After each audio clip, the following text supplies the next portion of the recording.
Hi, everybody. It's Mike Mayock. We were pretty happy with the way today went. We had 3 picks. We made the first 2 picks at 80 and 81, as you know, with Lynn Bowden and Bryan Edwards. We moved down from 91 to 100 with the Patriots. Tanner Muse was our target the whole time. We're able to pick up a 4th-round pick, and we swapped 5s. So at the end of the day, I think we're getting faster on both sides of the ball. We got a bunch of really competitive kids in this draft so far, and that's what I think we're most excited about. So anyway, played out the way we hoped it would, and fire away. Hey, Mike. Paul Gutierrez here. Josh, about how do you envision using Lynn? I'm sorry, how do I what? Envision using Lynn Bowden.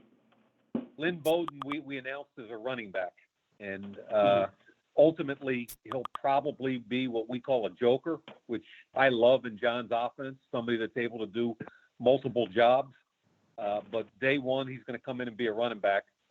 In the SEC 2 years ago, he caught 60 to 70 passes as a slot.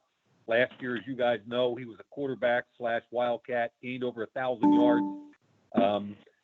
We think he's one of the most athletic, tougher guys in this draft. We're going to train him to be a running back, and if he's able to handle that job, we'll be able to do some other things with him, move him around, let him catch the football, return punts. He's a really good punt returner. So that'll be his role initially. Seems to be a very specific theme, Mike, with speed and versatility, especially through these first 2 days. How important is that to the scheme that John wants to run? Well, I mean, there's a couple things here. Number one, let's be honest. The entire league is chasing the Kansas City Chiefs, but we're in the same division. And they just keep getting faster and more athletic and more dynamic every time you turn around. So other teams have to do the same. We're trying to do that on both sides of the line of scrimmage. We feel like, obviously, Ruggs is a difference maker yesterday. On the offensive side, Ruggs is a difference maker. Lynn Bowden, we just talked about him and what we think bring to the table. You know, Bowden can return punts. Ruggs can return kickoffs. You know, we're trying to do more than just draft guys that play one thing. So versatility is important, but really the overarching thing is John and I look at each other and say, is he a Raider? And we think what we're trying to develop is some toughness. We talked about foundation players last year. You got to love ball. So I think on both sides of the line of scrimmage and over both days, we've got guys with a little edge to them, guys that love football, guys that have some speed, and above all, they love the game and they're tough kids. Mike, Levi Damian, USA Today. Obviously, last year you drafted a lot of Clemson players. You dipped back in that well with Tanner Muse this year. Was he a guy that when you were looking at the Clemson players last year, you kind of bookmarked him, kind of kept your eye on him since then? It's hard to bookmark Clemson players because there's so many of them. But you're 100% right. You know, I was at their national championship game a year ago. You watch that tape at least 8 to 10 times on both sides of the ball.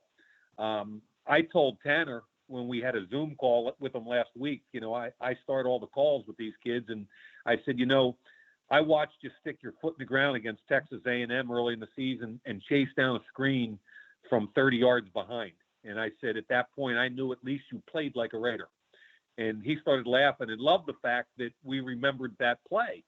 And we talked about a couple other plays. So, yeah, last year he impressed me because he played all over the field. He wasn't just a safety.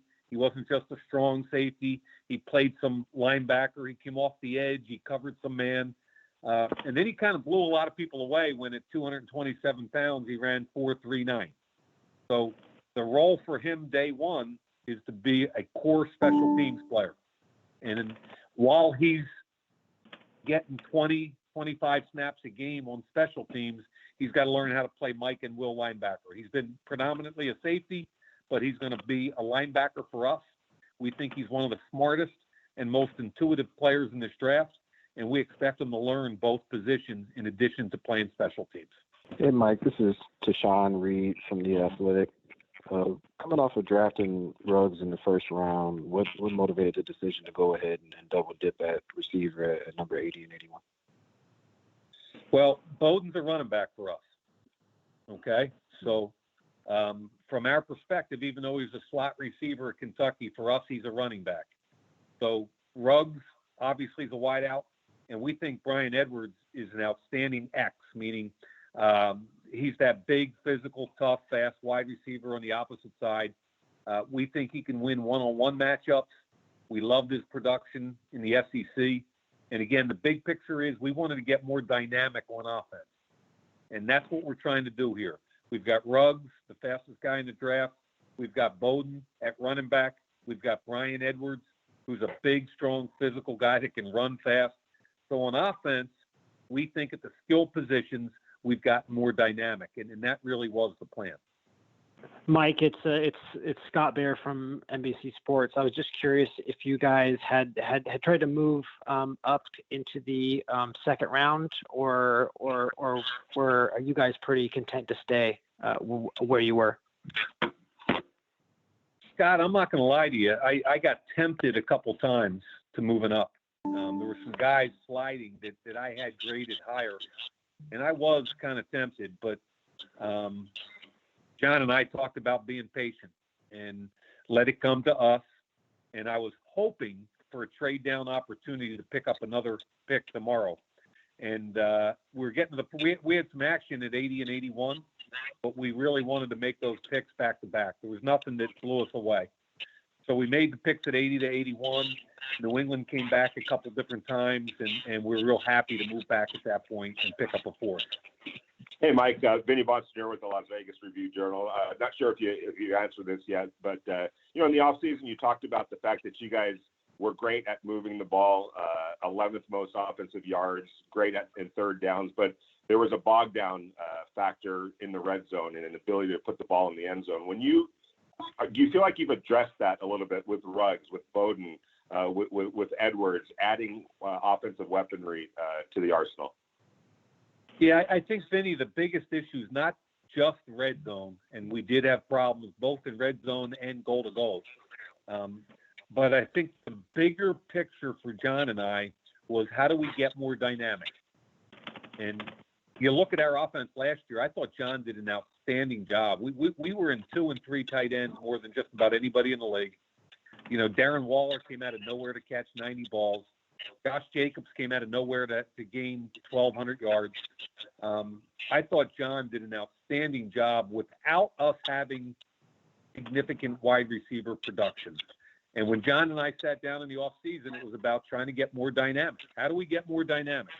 And I think when you look at Ruggs, when you look at Bowden, when you look at Bryan Edwards, we're more dynamic not only on offense, but trust me, Henry Ruggs is a kick returner, and Lynn Bowden is a punt returner. And we're really excited about that also. Hey, Mike, this is MJ from the NFL Network. How are you? Good, MJ. Thank you. Mike, before the draft, you spoke about the importance of whoever you bring into this team being able to put in the work given the state of the pandemic across the country. What was it about the guys you've drafted thus far that makes you feel confident they'll be able to learn on their own and put in the work on their own with little likelihood of actually seeing them in person this preseason?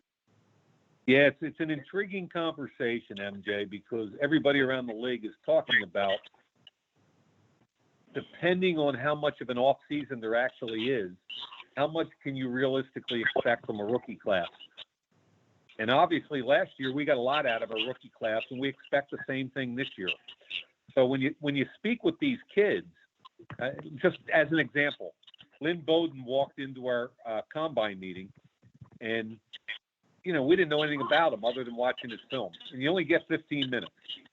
And the kid was a quarterback. He was a wildcat. He was a slot. He was a punt returner. We didn't really know what we were going to get. And John did a little mini install with Bowden. And I'm tell you what, he gave him all Raider verbiage.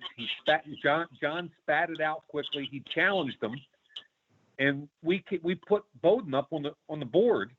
And to our surprise, John grilled him, and he spat all of our information right back at us, all of our verbiage, He understood all our concepts.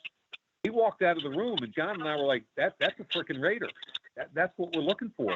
And we did the same thing with Bryan Edwards on Zoom. Tanner Muse knocked his Zoom meeting out of the park. Tanner Muse played safety, and we questioned him for an hour on linebacker fifth, and he knew every one of them. I mean, so to answer your question, the three guys we drafted today, we fully expect that whether it's August 1st, July 1st, June 1st, whenever we see them, we expect they're going to get up to speed immediately.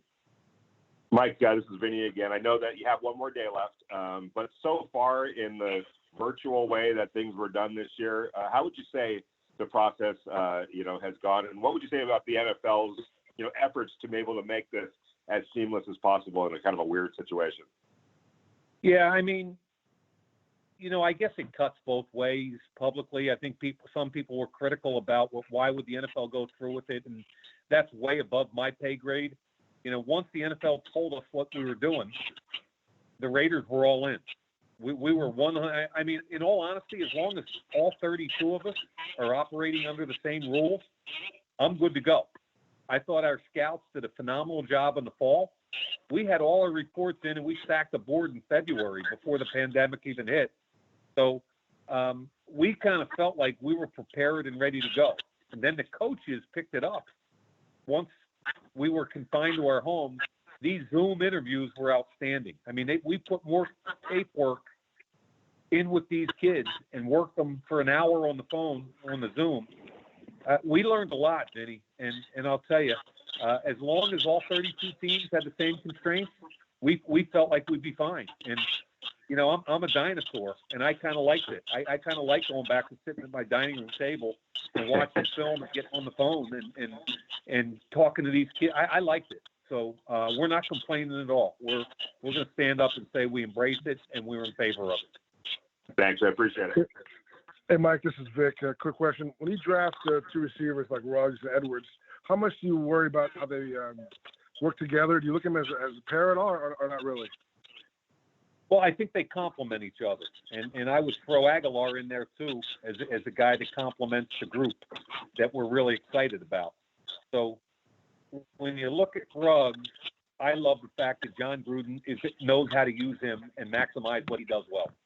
And not only can he run vertical, which trust me he will, but we'll also have a bunch of manufactured touches for him, whether they're zone jet sweeps, bubble screens, just an ability to get him the ball in space and use that speed. Now, Bryan Edwards is a different cat. Bryan Edwards is a guy that if you go three by one, put three to one side and him on the back side and let him run down the red line, let him and back shoulder fades, regular fades, slants, all the big body throws where you think he can win. He's physical, he's tough, he's got great hands.